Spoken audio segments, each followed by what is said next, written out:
Morning everyone, welcome to our YouTube channel fun learning coaching. आज हम लोग जिस टॉपिक के बारे में बात करेंगे वो है क्लास +2 का केमिस्ट्री का टॉपिक।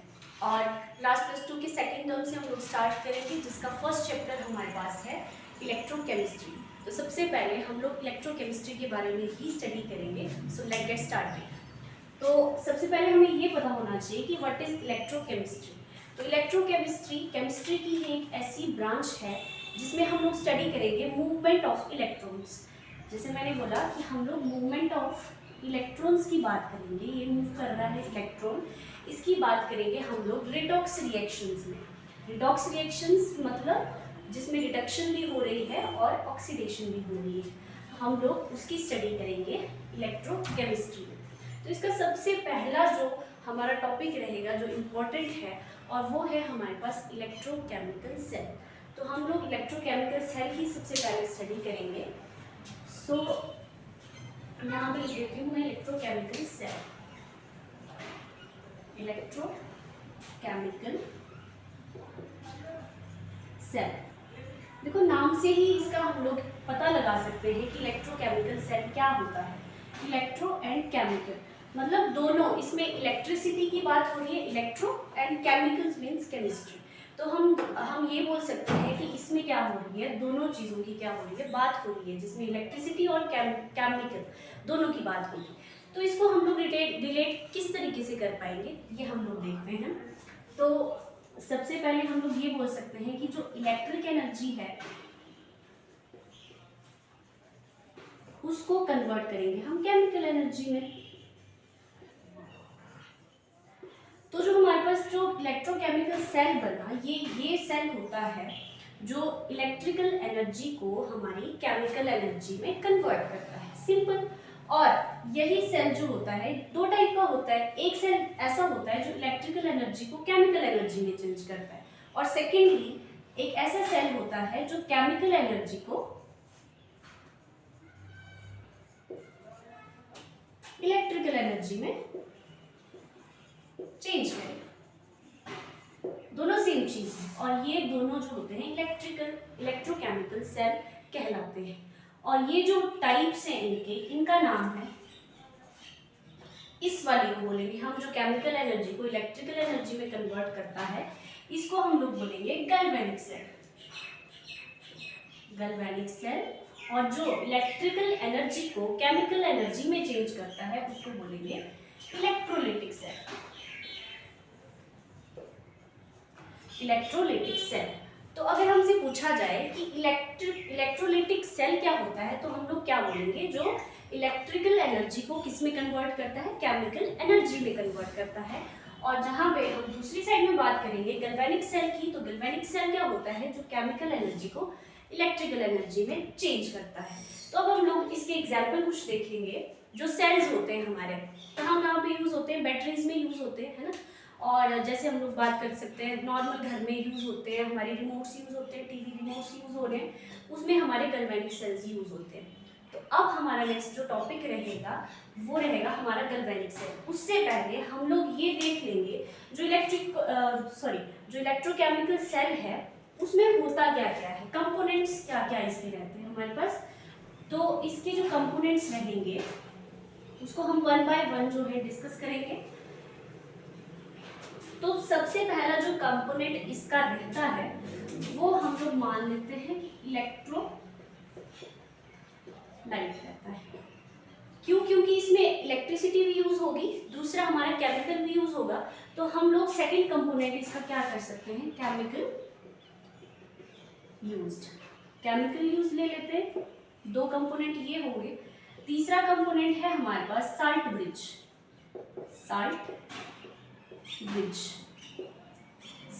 रहता है, ठीक है। ये तीन मेन कंपोनेंट्स जो है हमारे पास होने चाहिए, और इन तीन कंपोनेंट से मिलके ही हमारा क्या बनता है, इलेक्ट्रोकेमिकल सेल बनता है। सबसे पहले हम लोग बात करेंगे इलेक्ट्रोलाइट की, जो केमिकल ही होता है हमारे पास एक्चुअली, ठीक है। और एक फोर्थ कंपोनेंट हम और ले सकते हैं इसमें, जो हम लोग बोल सकते हैं इलेक्ट्रोड। वन बाय वन इनको डिस्कस करते हैं। इलेक्ट्रोलाइट जो हम लोग केमिकल यूज कर रहे हैं, जो केमिकल है वो आयनाइज हो जाता है, डिसोसिएट हो जाता है, एक पॉजिटिव में एक वही जो केमिकल हमारा है वही क्या कहलाएगा, इलेक्ट्रोलाइट कहलाएगा, उसको हम लोग इलेक्ट्रोलाइट कहते हैं। ऐसा केमिकल जो डिसोसिएट हो जाता है आयंस में, हम उसको क्या बोलते हैं, इलेक्ट्रोलाइट बोलते हैं। इलेक्ट्रोलाइट को ही हम लोग किस में यूज करते हैं, इलेक्ट्रोकेमिकल सेल में यूज करते हैं। हम बाद में इलेक्ट्रोकेमिकल सेल बनाएंगे, उसकी वर्किंग भी देखेंगे, तब आपको ये कंपोनेंट समझ में आ जाएंगे इजीली। उससे पहले हम लोग देख लेते हैं, इनके बारे में जान लेते हैं, फिर वन बाय वन उसमें भी ऐड करते रहेंगे। Second is salt bridge. Salt bridge क्या रहता है, एक यू शेप्ड क्या रहती है, कन्वर्टेड या फिर इन्वर्टेड आप लोग बोल सकते हैं, इन्वर्टेड यू शेप क्या रहती है, इन्वर्टेड मतलब उल्टा, यू है ये ना, इसको उल्टा कर देते हैं, इस तरीके की एक ट्यूब रहेगी, ठीक है। उसको हम लोग कहाँ डालते हैं, इलेक्ट्रोलाइट में डालते हैं। इसका काम क्या रहता है, ये जो है केमिकल न्यूट्रलिटी को क्या करता है, बना के रखता है, मेंटेन करके रखता है या फिर बैलेंस करके रखता है, हम लोग ये बोल सकते हैं। साल्ट ब्रिज का काम ये रहता है। और जो साल्ट ब्रिज है हमारा, ये बना होता है, इसमें हम लोग ऐसे स्ट्रॉन्ग इलेक्ट्रोलाइट डालते हैं, इसमें हम लोग स्ट्रॉन्ग इलेक्ट्रोलाइट डालेंगे और साथ में इसी में हम लोग डालेंगे अगार। अगार एक अगार एक सॉल्यूशन होता है, अगार एक सॉल्यूशन रहता है जो हमें सेल मेम्ब्रेन से मिलता है। और सेल मेम्ब्रेन मतलब यूजुअली हम लोग बोल सकते हैं एल्गी, और एल्गी में भी रेड एल्गी की सेल मेम्ब्रेन में हम लोगों को अगार मिलता है, जो जेली टाइप होता है थोड़ा थोड़ा। उसको मिक्स किया जाता है किसी स्ट्रॉन्ग इलेक्ट्रोलाइट के साथ में और उसको इस ट्यूब में डाला जाता है, जो होता है साल्ट ब्रिज हमारे पास। ओके, नेक्स्ट है हमारे पास इलेक्ट्रोड। जो इलेक्ट्रोड होता है उसका क्या काम रहता है हमारे इलेक्ट्रोकेमिकल सेल में। जो इलेक्ट्रोड होता है वो क्या होता है, एक मेटालिक रॉड टाइप होता है, ठीक है। ये मेटल का बना हुआ होता है। जो ये मेटल का इलेक्ट्रोड होता है, इसका काम ये रहता है कि ये क्या करता है, जो नॉन मेटल हमारा होता है, जो केमिकल हमने लिया होता है नीचे, उसके साथ में सर्किट को जोड़ के रखता है। हम लोग इलेक्ट्रोकेमिकल सेल ड्रॉ करेंगे, उसके बाद देखेंगे। तो इसका काम क्या रहता है कि ये खुद मेटालिक होता है, लेकिन ये नॉन मेटालिक केमिकल के साथ में पूरे सर्किट को जोड़ के रखता है, जिसकी वजह से इलेक्ट्रॉन का क्या रहती है, मूवमेंट रहती है या फिर फ्लो रहता है। यही चीज़ हम लोग देख रहे थे कि इसमें क्या पढ़ेंगे हम इलेक्ट्रोकेमिस्ट्री में, movement of electron. Movement of electron कहाँ होती है, इलेक्ट्रोकेमिकल सेल में या फिर वायर्स में, हम लोग ये बोल सकते हैं ना। जब हम इलेक्ट्रोकेमिकल सेल की बात कर रहे हैं, मतलब वहाँ पे हम लोग केमिकल भी लेंगे और इलेक्ट्रिसिटी भी लेंगे, दोनों चीज़ें लेंगे। तो ये जो होता है इलेक्ट्रोड, ये एक टाइप का मीडियम रहता है नॉन मेटल और मेटल के बीच में। क्या करता है, ये इलेक्ट्रॉन के फ्लो को कंट्रोल करता है या फिर अलाउ करता है, हम लोग ये भी बोल सकते हैं। तो ये दो तीन चार चीज़ें थी जो कंपोनेंट रहता है हमारा इलेक्ट्रोकेमिकल सेल।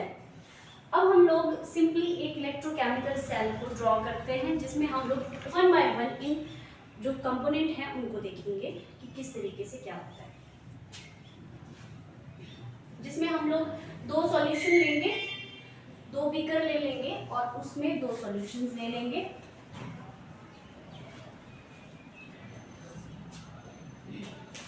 इस तरीके से हमने दो बीकर लिए, एक बीकर ये है और दूसरा बीकर ये है।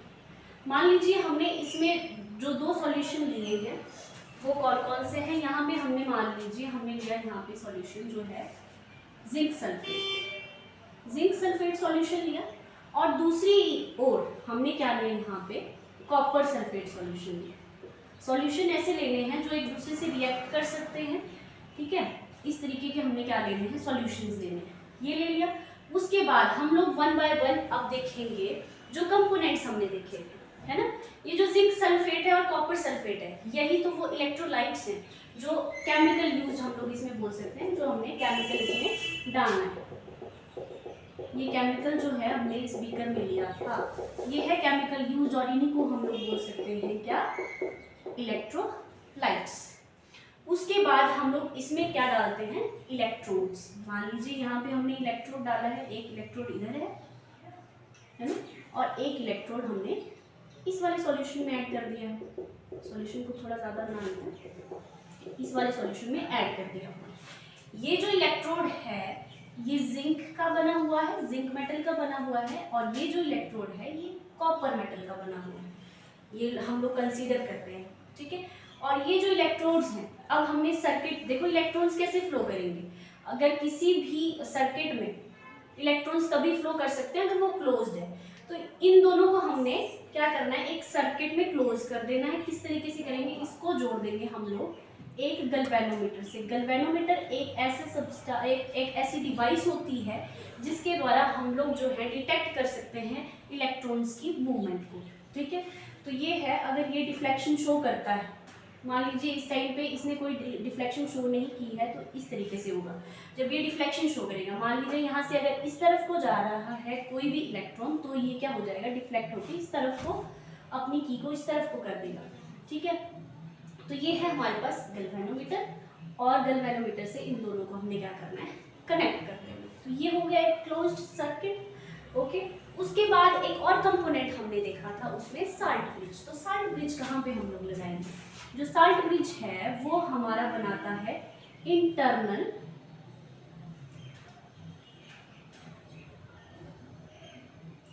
सर्किट। ये हो गया ना हमारा एक्सटर्नल सर्किट। और साल्ट ब्रिज जो है, साल्ट ब्रिज ने भी इन दोनों को जोड़ के रखा है। साल्ट ब्रिज क्या करेगा, इंटरनल सर्किट बनाएगा। और इसमें क्या क्या डाला हुआ है, हमने स्ट्रॉन्ग इलेक्ट्रोलाइट डाल दिया। मान लीजिए KCl स्ट्रॉन्ग इलेक्ट्रोलाइट है, और इसमें क्या होता है, इस KCl को किसके साथ में मिक्स किया जाता है, अगार अगार सॉल्यूशन के साथ में मिक्स किया जाता है। ओके, तो क्या करता है फॉर्म, ये जो हमारा साल्ट ब्रिज है ये फॉर्म करता है हमारा इंटरनल सर्किट इलेक्ट्रोकेमिकल सेल का। और ये हो गया हमारे पास एक्सटर्नल सर्किट जिसमें इलेक्ट्रोड्स यूज हुए हैं हमारे पास। जब ये सर्किट पूरा बन गया तो क्या होता है, केमिकल एनर्जी, ये है केमिकल एनर्जी जो चेंज होती है हमारी इलेक्ट्रिकल एनर्जी में। क्या होता है, ये केमिकल जो होता है इस इलेक्ट्रोड के साथ में क्या करता है, रिएक्शन शो करता है। रिएक्शन के टाइम पे क्या होता है, जो ये जिंक होता है, ये जो इलेक्ट्रोड हमारे पास है, जिंक इलेक्ट्रोड हमारे पास है, जिंक इलेक्ट्रोड से क्या होता है कि जिंक के आयंस होते हैं, जिंक 2 पॉजिटिव आयंस क्या होते हैं, हम अलग मार्कर यूज करते हैं। जिंक 2 पॉजिटिव आयन इस इलेक्ट्रोड से निकल के इस सॉल्यूशन में चले जाते हैं, जिससे कि क्या होता है, सॉल्यूशन में जिंक आयन के भी बोल सकते हैं या फिर जिंक बोल सकते हो आप, जिंक आयन क्या होता है, उसकी मात्रा बढ़ जाती है। ठीक है, वो कहाँ बढ़ती है, सॉल्यूशन में बढ़ती है। उसके विपरीत हम लोग देखते हैं इस वाली रॉड पे क्या होता है। इस वाली रॉड पे ऐसा होता है कि ये जो सॉल्यूशन है इस कॉपर के साथ में क्या होता है, रिएक्ट करता है, और यहाँ से Cu2 पॉजिटिव क्या होता है, इस रॉड पे चिपक जाता है। Cu2 पॉजिटिव इस रॉड के साथ में चिपकने लगता है, जिसकी वजह से इस रॉड का क्या हो जाता है, वेट इंक्रीज हो जाता है। दूसरी ही तरफ अगर हम लोग देखें तो हम क्या बोल सकते हैं, इस रॉड का वेट क्या हो रहा है, डिक्रीज हो रहा है। क्यों, क्योंकि यहाँ से जो जिंक 2 पॉजिटिव आयन है वो बाहर निकल रहे हैं, है ना। और विपरीत में हम लोग देखेंगे कॉपर रॉड में क्या हो रहा है, हमारा जो कॉपर इकट्ठे हो रहा है इस रॉड के पास, तो फिर क्या हुआ, इसका वेट इंक्रीज हो। ये हम लोग देखेंगे।